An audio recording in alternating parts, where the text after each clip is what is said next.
All right, Shaun, let's have you hit one for us here. Okay.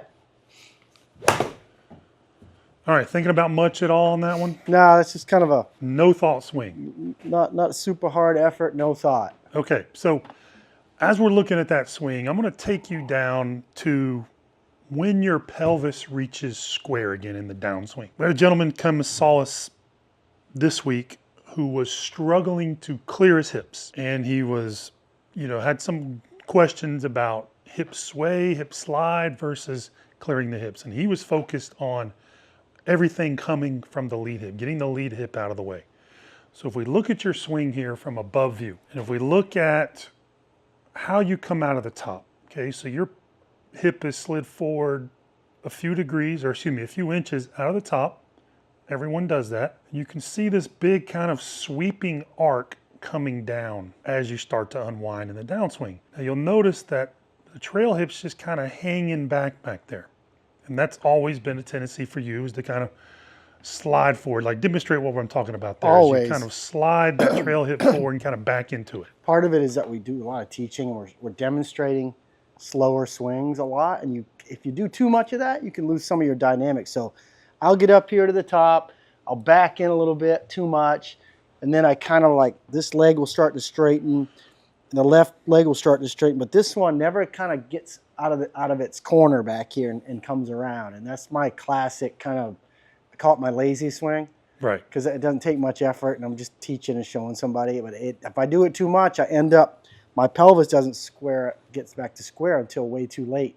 We want level and square here before the hands even get below the waist. Right. Now, you called it a lazy hip with the right hip getting through. You're only going to have enough time, and our goal here is to get those hips square early in the downswing, right around lead arm parallel. If your trail hip is laid out of the gate, so that's kind of one half of the equation about getting those hips back to square. What that golfer was trying to do was not move his right hip at all. So he was trying to do what your bad fault is on steroids, meaning he was trying to go lead hip forward, lead hip all the way back. Without this one coming off Without the wall, that one basically coming back. So he's asking his lead hip to do twice the effort and nothing from his trail hip. Oh, I think it's from fear of early extension, a lot of it. I'm sure it is, yeah. I did it for a while. I played trying to push both sides of my hips, both hips back to start the downswing. Probably a remnant of that where I was afraid to let anything kind of come off this wall. But if you see in the high level swings, I mean, this hip sensor here is coming around, and this one's going back around, and that's what helps you get the pelvis open early enough. Now the problem was that it created for him, and why he came in, was the club's not waiting on you to sort all this out. No. The club's going. So his hip wasn't getting deep enough, as no one's does, if he's just trying to move his left hip. And his right hip was kind of stuck in the mud. So as the club got closer and closer to the ball, you just try to throw it forward. So he was trying not to early extend. And that's really all he had left to hit with. It's was just a thrust forward. Yeah. Okay, so now let's have you hit a shot. We're going to do the opposite. I want you to feel the right hip kind of getting out of the gate with the left hip doing its job. Yeah, I mean, we've done other videos similar to this with the knee action, but it's so great to have these different feels to get the pelvis working. Because if you can get the lower body, pelvis, knees, feet all working correctly, it's so much easier to put good movements upstairs. Well, a lot of it you don't have to think about. Yeah, I mean, if you could just get the lower body correct, everything else becomes so much easier. Okay, so let's wake up that right side. Let's try to get it coming through clearly. Now you notice as do that, rehearse that a few more times, that your left hip is clearing, right? So it's not just shoving your right hip forward. That's no good either. It's that motion I need right there. So I'll try Both sides of the pelvis have to move. Exactly. I'll try one here. Okay.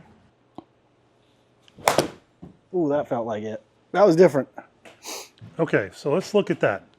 You're gonna see, if you did it correctly, you'll see a much different movement out of the top. So already that sweeping kind of curved arc, we call it like shark fin. You want a very sharp shark fin there coming out of the top. It's gonna have less sway to it and more behind you, but look at how quickly the right hip comes out of the corner. And you're gonna re-square at a significantly different point in the golf swing. Rotation, everyone's trying to get open at impact, but if you're not square early enough, you can't do it. or you're just going to have to plow through impact, which is something, again, we don't see good players do. Well, if you look at the old kinematic sequence graphs, I think Yes. this was dead on. You have that the pelvis reaches maximum speed right Early. about where it's square and level. From there, you want to get enough giddy up in early so it can decelerate into impact so the torso and arm segment can accelerate. And if I'm too slow getting back to square, I'm going to be trying to add too much to the lower body too late, wouldn't you say? All right, there's your kinematic sequence graph, and you can see in the blue was the swing you just made, yellow was the first. Think about how that. much of a sharper ramp and decel there is there. There it is, right You hit there. the nail on the head there. So it's getting things moving quickly, Early. not trying to keep one on the bench.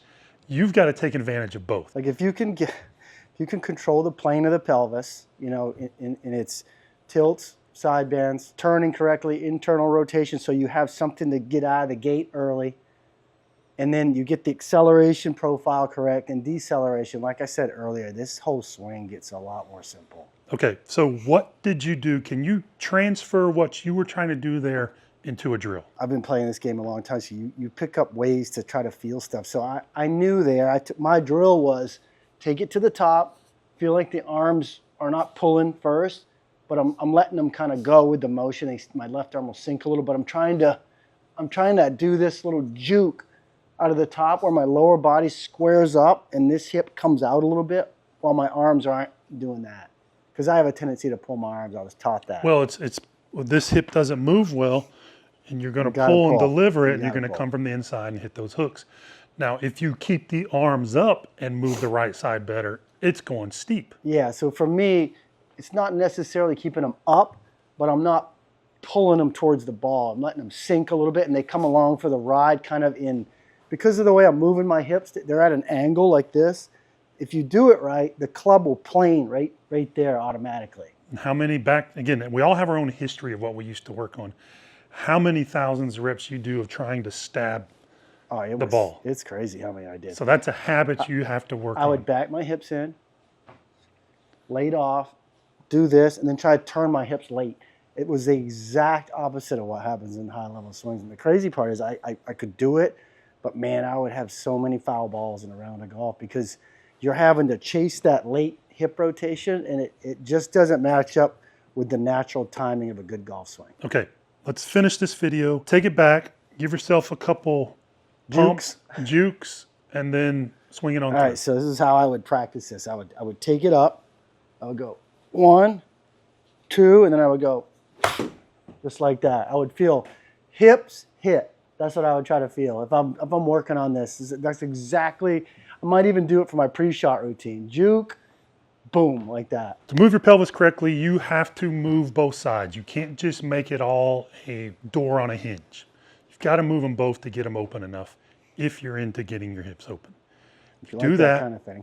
Understand what your deficiencies are so you can create feels based on the movements to really start to ramp up improved movements.